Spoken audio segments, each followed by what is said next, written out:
Welcome to Doppelnamers, where we connect the dots between people who share the same name. My name is Elizabeth Russell, and this is the story of my doppelnamer, a pioneer named Elizabeth Russell, who was tried for murder in Eau Claire, Wisconsin in 1892. At the time, it was the most famous murder trial in Wisconsin's history. With me are my good friends Mary Jean Stead and Kathy Boyle Almeida. Neither MJ nor Kath knows anything about the story. They will be meeting the characters and hearing the facts right along with the listeners.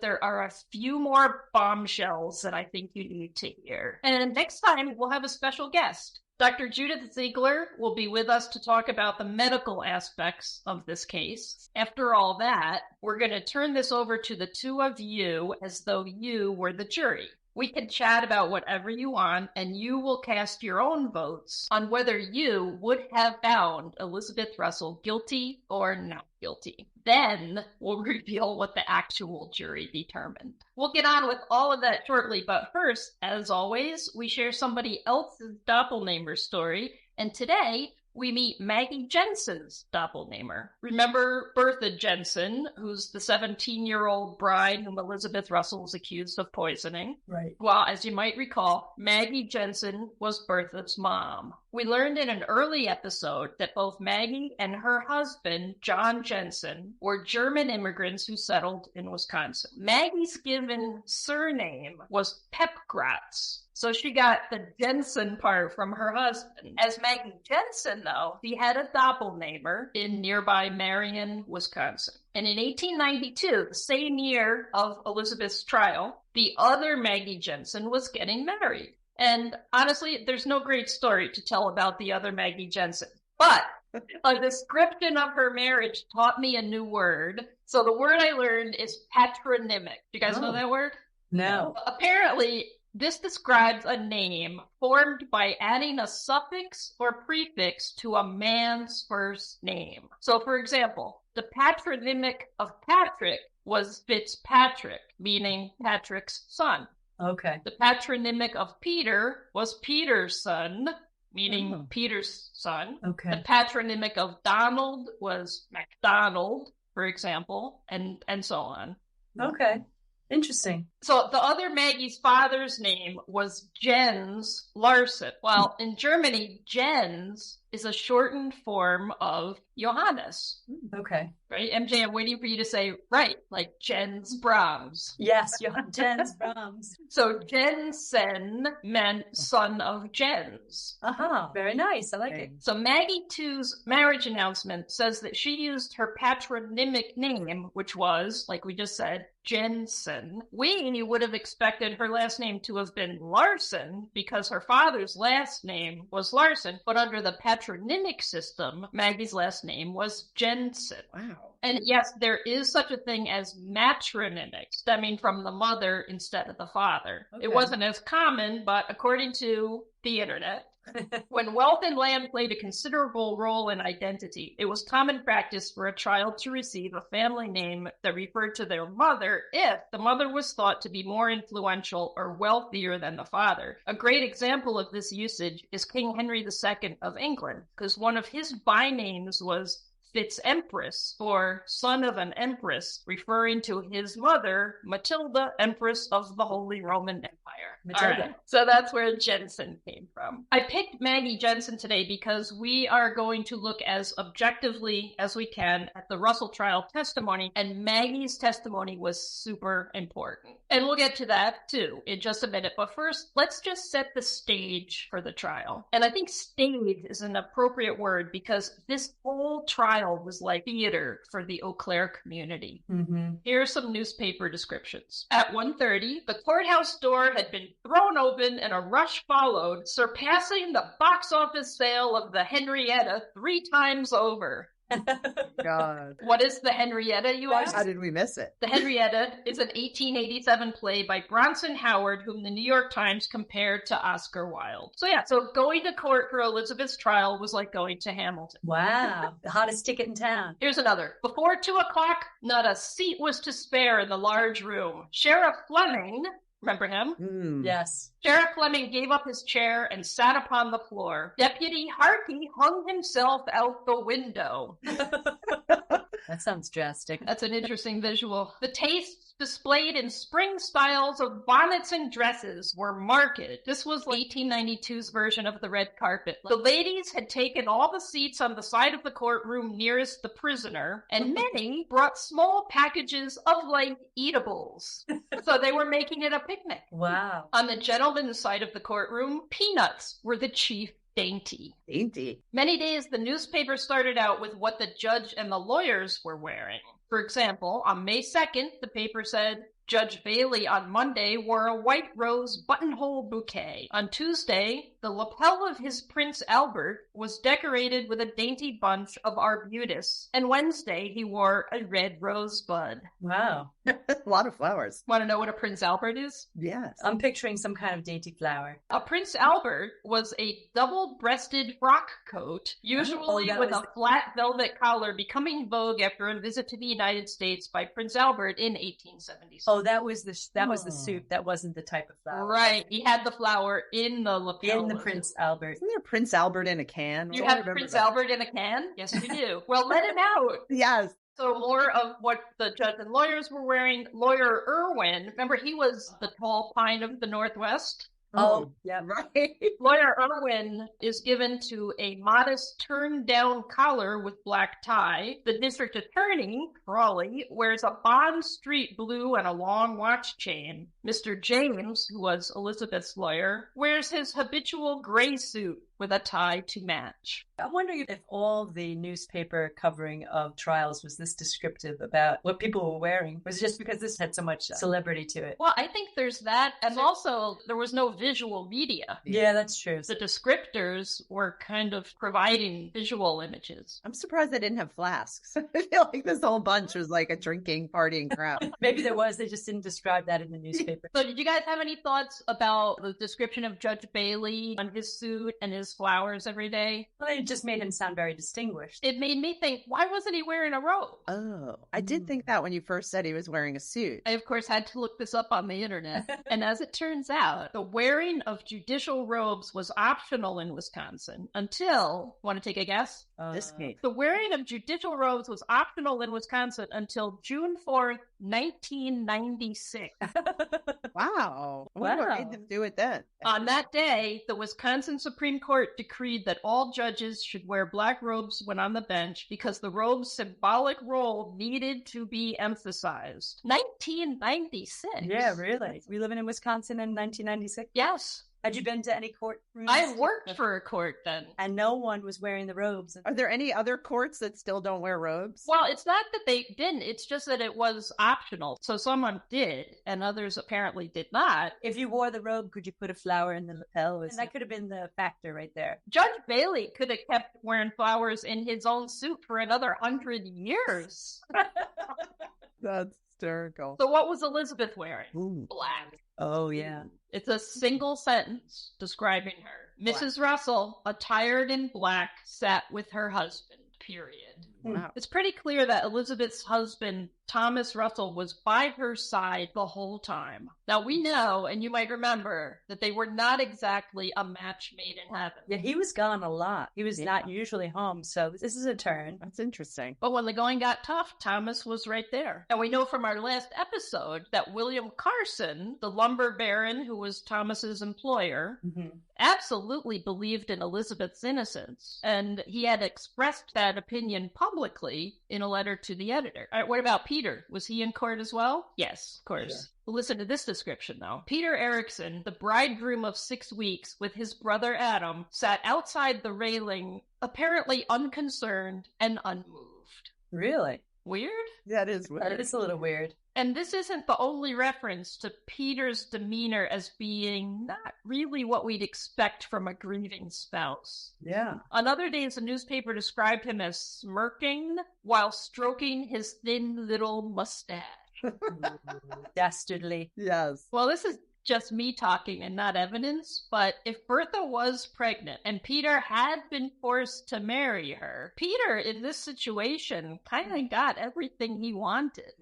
He wouldn't have to support a wife and child, and on top of that, Elizabeth, his tormentor, might hang. That's a little fuel for thought in my mind. Yeah. All right, so that's what it was like inside the courtroom. Now, there are some things you should hear about that took place outside of court. One is that Judge Bailey was repeatedly threatened with lynching. Really? One letter that appeared in the newspaper was dated May 12th, 1892. By May 12th, the trial had been in progress for a while, and Judge Bailey had made the usual rulings from the bench, both for and against both sides. But an organization known as the Whitecaps had no interest and certainly no respect for legal procedure. They just wanted Elizabeth to hang. Wow. So here's what they wrote to the judge. To cut the matter short, there is only one conclusion, and therefore we give you 10 days from this writing to leave the city, and if not complied with, we will give you the privilege of choosing what tree you wish to swing on. Oh my gosh. In your house yard, or the park, or east of the jail, this is fair warning. Your constituents,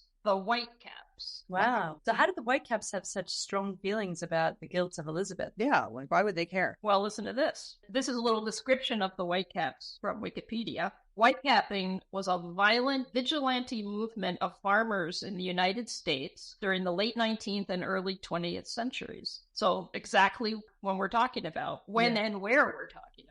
It was originally a ritualized form of extra-legal actions to enforce community standards, appropriate behavior, and traditional rights. Whitecapping was associated historically with such insurgent groups as the Night Riders and the Ku Klux Klan. Yeah, I thought that had an overtone like that. So to get to your question, though, MJ, Elizabeth did not satisfy community standards. Okay. We already know she was sexually aggressive, which does not make her a murderer, but definitely put her in the community's crosshairs. That's true. Her husband was away. She was behaving poorly in their eyes. Right. When Elizabeth testified at trial, we also learned that she did business on her own. She held property in her own name, and of course she had no children. All of those things were highly unusual at the time and made her a target for bullies and bigots. Okay, Oh, right. wow. Bottom line, Elizabeth was just a very independent woman, and in her community, that was not okay. Yeah. Oh, wow. Another reference to lynching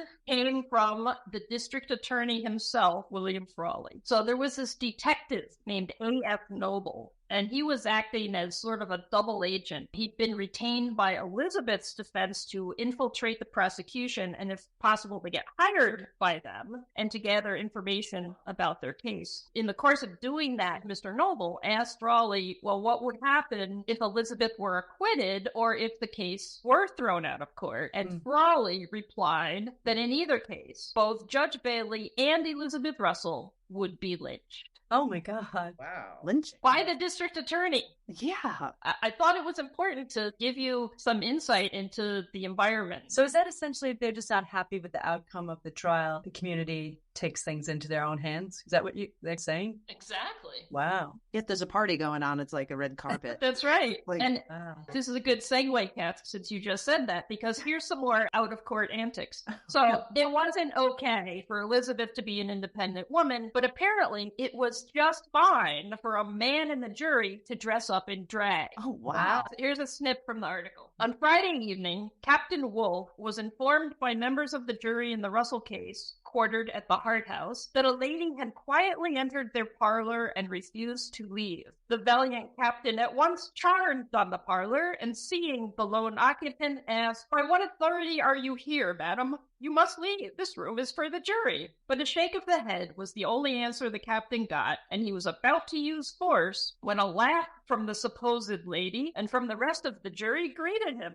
Juryman E.C. Weston had found a dress, bonnet, and veil in a closet and had donned the same, and with the rest of the jury, put up the job on the captain. Misters Weston and Bonnell appeared in the jury box the next day with fine buttonhole bouquets. Now, in this time period, were only men chosen for a jury anyway? Yes. Okay. So he wasn't going to blend in. Just thought he'd dress up. As a prank. Yeah. So there's plenty of hilarity amongst all these men in the jury, while Elizabeth's life hung in the Just balance. hang in the balance. Yeah. And Frawley continued to manipulate public opinion through the press. Remember Russ Whipple? He was the guy who masqueraded as a lawyer at the jail, tricking Elizabeth into making statements. That's right. Russ Whipple delivered a letter to a newspaper called the Eleva Recorder, and that letter had Frawley's fingerprints all over it.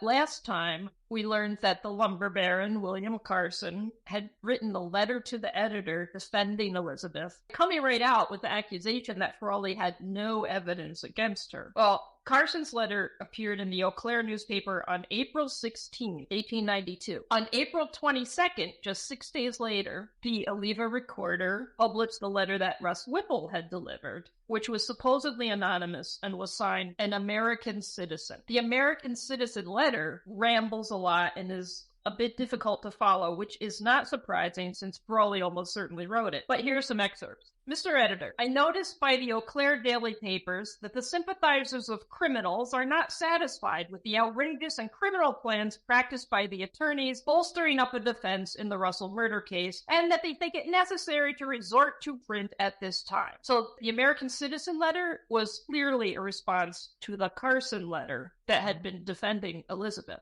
And it continued saying that those sympathizers of criminals were trying to convince the public that the murder of Bertha Erickson was only a little matter and should be ignored by District Attorney Frawley. And there we are. Frawley's name shows up in the very first run-on sentence.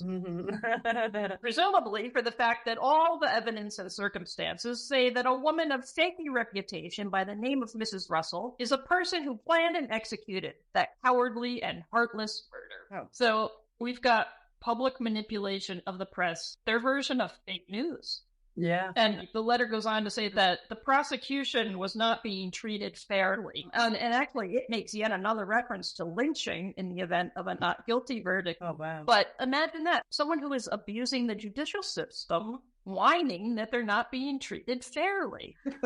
History repeats itself. So, as I mentioned, there is more trial testimony that I think you should hear, starting with Bertha's mom, Maggie Jensen. Okay. Maggie arrived at Elizabeth's farm on April 2nd, the day after Bertha's death. And here's Maggie's testimony about the conversation she had with Elizabeth that day. This is Maggie talking about Elizabeth. She told me my daughter was in the family way, that it was well she was gone. There were instruments used to perform an abortion, causing a flowing, and there was a continuous flowing until her death. Wait a minute. We haven't heard about the flowing before. Right? Yes. Like, when were you going to mention that? Wow. Oh my gosh. There had also been testimony at another time in the trial that the mattress Bertha had been on was, quote, filthy and had to be discarded. And it didn't say filthy with blood, but if there had been an abortion attempt, that would add up. Oh boy. Lawyer, what did Mrs. Russell say to you? Maggie, she said Bertha was in the family way, that instruments had been used to perform abortion, that flowing was caused which continued until death. Did you ask Mrs. Russell then about Bertha's death? Not that I remember. The mom said she didn't ask? Yeah. Did you ask about the instruments that she said had been used? No, sir. Did you ask what doctors had been employed? No. Do you know what doctors had been employed? I know Dr. Chase and Dr. Asham. Did you think one of them used the instruments? I didn't know. Were you and Mrs. Russell friends? Yes. You didn't blame Mrs. Russell about Bertha's death? No. Why did you send for Dr. Van Zant? We haven't heard about him yet. No. Apparently, Bertha's family had sent for another doctor after she died for some reason, but while she was still just lying there at Elizabeth's house. Oh, wow. So the question was like, why did you send for him? And Maggie's answer was, because Bertha had died so suddenly when she had seemed so well. Did you tell him Dr. Van Zandt. Did you tell him instruments had been used? No, sir. Did you remember it? Yes. Huh. So, what? Why would you call the other doctor and then not really tell him anything? Maggie Jensen pretty clearly believed there had been an abortion attempt. Yeah. But she said nothing, and she told no one, which we're scratching our head. It seems weird at first, but then I realize it stands to reason, because it would have implicated her daughter in a crime, Right. and it would have linked her family to violating community standards. And we just learned that led to lynching. Right. Okay. Wow. Oof. I mean, what I just said, not evidence. It's just me thinking. But right? Like, you're pretty sure that had happened and you say nothing? Yeah, that's weird. And wasn't Bertha sick? Like, did she say her daughter had been well? Well, we know that Bertha had been sick and declining. But remember, Maggie, her mom, didn't, because she lived on the other farm and she hadn't seen her in a while. Oh, okay. So Maggie's testimony opens up maybe an alternative line of thinking for me. Yeah. So far, I've been feeling that the whole case against Elizabeth was Frawley's doing just because he wanted to make a name for himself. Right. And I still think that's a part of it. But remember, Bertha's father, John Jensen, filed the complaint that got the whole case moving. So what if Bertha's parents knew about an abortion attempt and what that could mean for their family, and they needed a different death story to protect themselves? Okay. Interesting. Again, none of that's evidence, but if you can create a reasonable doubt and these other plausible theories, keep that in mind. Yeah, interesting. So to bolster the preferred death story, being that Elizabeth poisoned Bertha, Frawley introduced testimony from 5 different doctors, all saying they had examined Bertha's uterus, that there was no sign of pregnancy even, and no evidence of any, quote, instruments ever having been used. Wow. Now, was this all from the barn autopsy? Yes. 5 doctors saying not even pregnant, much less abortion instruments. And one of those doctors was the famous Dr. Lyman, who was Frawley's buddy. And remember, he had custody of Bertha's stomach right before it was magically found to contain arsenic. Yeah, I do remember that. Oh, boy. So what about the other doctors, though? They were all medical doctors, and they were all Frawley's witnesses. So if you guys are going to be put in the position of being members of the jury, you have to decide whether what you've learned already about Frawley is going to give any weight to whether his witnesses were or were not telling the truth. Yeah. On paper, they all said no pregnancy, certainly no attempt at abortion. Was Dr. Van Zandt one of these 5? He was not. Oh. It was Dr. Lyman. And Dr. Lyman's brothers, like my brother Daryl and my other brother Daryl. And then there were some guys that they got from Chicago. Were they all paid witnesses? Yes. What was that, $25? On that point, here's a little something else. There was testimony from a druggist named W.C. Johnson. Mr. Johnson testified that Frawley's toady, Russ Whipple, had come into his store and asked him to swear that he had furnished poison to Elizabeth Russell. Wow. Mr. Johnson said he told Russ Whipple, quote, Mr. Frawley has made an ass of himself before, and he is doing so again. Oh, wow. Lawyer. So did you ever sell Mrs. Russell any poison or tell anyone you did? Mr. Johnson. No, sir. Okay. Another one of Frawley's goons was named J.W. Moriarty. The first time J.W. was scheduled to testify at the trial, it had to be postponed because he had just been arrested for stealing a revolver. Oh, okay. Reputable. When he was released, though, he was permitted to attend court. J.W. said that Frawley initially hired him to go and get a job on Elizabeth's farm so he could spy, but Elizabeth wasn't hiring. So Frawley came up with another plan. And here's what J.W. said in his testimony. I saw Mr. Frawley again, and he had another scheme that he wanted I should carry out. It was this: that I was to get into the house and steal a spoon. Also, to purchase some arsenic. Oh, wow. He did not want that I should get the arsenic here. He gave me some money, and I went to Stanley, Wisconsin, and purchased arsenic. I showed it to him on my return, and he said, keep it out of sight. Wow. He wanted I should take it and go down to Mrs. Russell's and hide some under the porch. Also, to search the house, and while doing that, I was to drop the poison somewhere that it could be found. Wow. That was his testimony? Yeah, that's actual trial testimony. Now, this is For the defense, right? This is the defense calling this guy. Correct. Okay. Related to the arsenic, we've got some more stuff to talk about. According to one of the expert witnesses, there were 2 different kinds of arsenic in Bertha's liver and kidneys. Now, we've talked about Frawley's goons maybe planting arsenic in Bertha's stomach. Right. But 2 different kinds in her liver and kidneys would suggest that she maybe had actually been ingesting it. Mm-hmm. In July, Elizabeth's husband Thomas was home from the woods, and at that time, he was ripping up the filthy mattress that Bertha had used. It had been lying in the chicken coop because it smelled so bad. So Thomas is out there finally getting that taken care of, ripping it up. And Elizabeth's niece, whose name was Zinnia Horton, was there and she was helping. Well, Zinnia found something hidden inside the mattress. Oh. Uh-oh. It was a box wrapped in a handkerchief containing capsules. Oh. And on the box, someone had written, "Bertha, take these pills as I told you." The only evidence of signature was what looked like the single letter C. Huh. Dr. Chase. So not easily accessible to get this out of the mattress, right? It was Okay. well hidden in there. And Kathy, what did you just say? Was there a Dr. Chase? There was a Yeah. Dr. Chase. Right.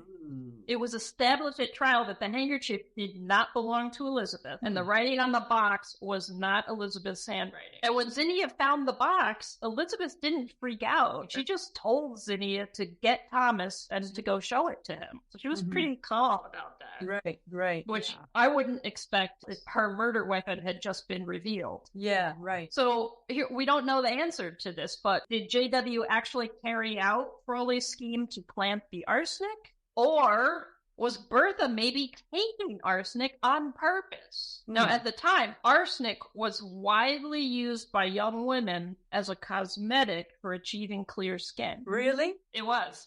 So they would ingest it, not like break it and rub it on their skin. Correct. Oh, In very small amounts, but it was believed to improve complexion. Really? Yeah. So we don't know. Maybe she was taking it on purpose. But Wow. like you just said, Kat, we know she had been seen by Dr. Chase, and Chase begins with C. Yeah. Wow. So I told you we're going to look at everything as objectively as we can. So there's something Right. else you need to hear. The night of Bertha's death, Elizabeth flipped out. And the testimony about this is very, very conflicting. According to Elizabeth herself, I told Mrs. Hart, who was a neighbor who was there at the time, I told Mrs. Hart I wasn't feeling well and might have one of my spells, and for her to give me some rum. My sickness that night was similar to others which I had very frequently. These spells had begun about the time of my change in life. Okay. So next time, I think one of the things we can ask Dr. Ziegler is about a phenomenon called menopause dizziness, Okay. which is a How thing. to use that phrase? That big a spell. That shouldn't have fallen out of our vernacular. All right, this is still Elizabeth testifying. I took sick about 9 o'clock. Remember, this is the day of Bertha's death. I shouldn't say the murder, the death. I took sick about 9 o'clock and had a choking sensation. They offered camphor, but I knew it would strangle me. I don't know how long I was sick, did not know anything, but got better. I never heard anything about the spoon until the inquest. There was no such thing. Okay, so the spoon. Remember, Frawley had instructed JW to steal a spoon from Elizabeth's Right. house. Right. Well, then at trial, Frawley's witnesses told this different version of Elizabeth's behavior that night. The first of his witnesses was Ed Erickson. Remember, that's Peter's brother who had twice dug up Bertha's body. Ed Erickson said she, Elizabeth, talked a good deal. She would not take camphor. Mrs. Hart offered water in a spoon. She exclaimed, "Not out of that spoon. That killed Bertha. Don't kill me. Don't kill me." Oh, weird. So Mrs. Hart, this is still Ed talking, Mrs. Hart gave her a drink out of a dipper. She said they would come and take her and she would go away. She said the stove would fall on her and that the bed was dancing. She went outside, she squatted down and threw her apron over her face. Now that's all Ed Erickson describing Elizabeth's behavior. Sarah Hansen, who you might remember was Elizabeth's employee, she said this about the same situation. Mrs. Russell had to be dragged back into the house, and struggled so hard it was difficult to hold her. Mrs. Russell said she had these spells often, and there was nothing to do for them. Sarah remembered that Elizabeth's hands were cold, that she said the pain was around her heart, and that Elizabeth said the house was falling on her and she was falling off the lounge chair. Sarah said further, we rubbed her and loosened her dress. She called for Peter and for her husband and Adam. We all stood there and watched her. In an hour, she came to. She was lying there talking about this and that, and we all thought she didn't know what she was talking about. She said she fooled them every little while, and we didn't know what she meant. When asked about the spoon, Sarah said they were trying to give her some rum, I think. Just as they handed the spoon, she said, don't give me anything out of that spoon. That's what killed Bertha. Don't kill me. Don't kill me. So, like, the exact same thing almost that Ed had said. Right. So who were the two witnesses that said that? Ed Erickson, Peter's brother, Right. and Sarah Hansen, who worked for Elizabeth. But remember, Sarah Hansen, though, also worked for Dr. Lyman. Oh, that's right. So without Sarah Hansen, this whole thing might never have happened. So Elizabeth knew that Bertha was dead when she had the fit? Yes. The spell, I mean. And at the trial, Frawley relied very heavily to make his case on Elizabeth having freaked out about the spoon maybe killing her. His theory is, well, she must know that poison was on it, or else why would she care about the spoon? Right, right. What Elizabeth was saying in response is, that never happened. There was no spoon discussion at all. So maybe this whole spoon thing was another thing that was manufactured. Right. But I have to ask this. If the arsenic in that box in the mattress was in the form of pills, which apparently it was, what's the point of a spoon? Yeah. True. Yeah. It's like Frawley's various schemes were just contradicting each other. Our last bit of information is that Elizabeth apparently made several statements that were not in her best interest. One, Maggie Jensen testified that after Bertha's death, Elizabeth told her that if she took Peter Erickson home, she'd, quote, have a great deal to answer for. Wait, say that again? Elizabeth told Maggie, basically, you better not take Peter home. He's mine. Yes, okay. Ooh, yeah, that doesn't look good. Maggie also testified that Elizabeth told her that, quote, she had done for my daughter all that she could, and she hoped if I heard any talk about her that I wouldn't pay any attention to it. Oh. That could mean a lot of different things. That could refer to the Peter thing. Yeah, that's true. Absolutely. Sarah Hansen had some more testimony, too. The lawyer asked Sarah, was anything said to you in regard to Peter and Bertha's marriage? Sarah, Mrs. Russell told me that they were married, but didn't think they would live long together. Oh, bad choice of words. Sarah also testified that Elizabeth had said, I would give $100 if Bertha had not died in my house. But that is not all I will have to pay out before I get through, because Peter will not be able to pay the doctor bills and funeral expenses. And Peter may say I gave her something, the reason why she was taken with spasms while Peter was away. Oh, spasms. Different than a spell. As it turns out, Elizabeth and Bertha had discussed contraception. Okay. Remember, Bertha was 17 years old. Right. And it was 1891 in rural Wisconsin. Right. So Bertha was probably not super savvy. And here's a bit from Elizabeth's testimony about that. Elizabeth, we talked about Ed Erickson, Peter's brother, and the good many children Mrs. Erickson had had. Bertha said she never would have as many children as Mrs. Erickson. And I said she shouldn't have gotten married then. Lawyer, anything about whether she could help it or not? Elizabeth, yes, sir. She asked me if I knew anything to guard against having children. I told her I did not. I told her if she thought of anything like that, she had better not let Peter hear her say it. I had heard him say he would hate a woman all his life if she ever done anything like that. Wow. So another possibility, might Elizabeth and maybe Dr. Chase have helped Bertha to obtain arsenic in order to induce abortion? Oh.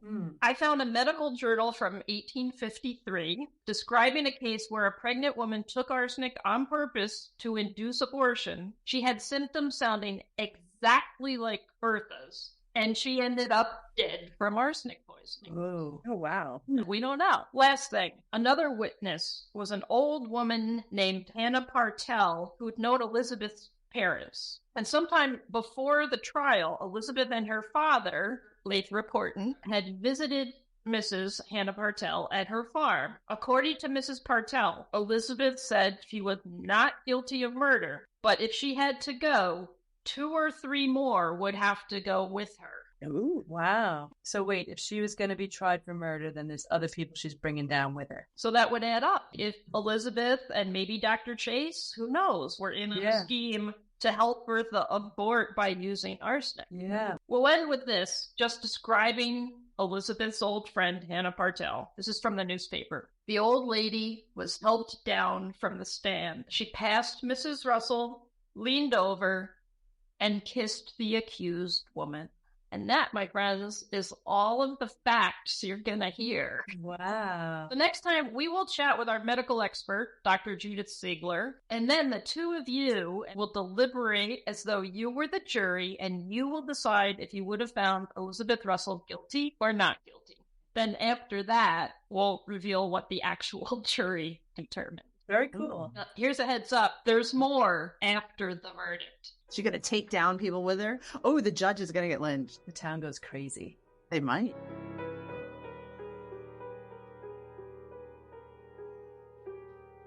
Doppelnamers is a production of Harriet's Guides, LLC. Our theme music was composed and performed by Mary Jean Stead, orchestrated and arranged by Janine Lynn Claps. The Doppelnamers logo was designed by Kay Lum. Thanks to my co-hosts, Mary Jean Stead and Kathy Boyle Almeida. Thanks to the Wisconsin State Law Library, the Wisconsin Historical Society, the archivists at the University of Wisconsin-Eau Claire, and the University of Wisconsin-La Crosse. Take care, Doppelnamers.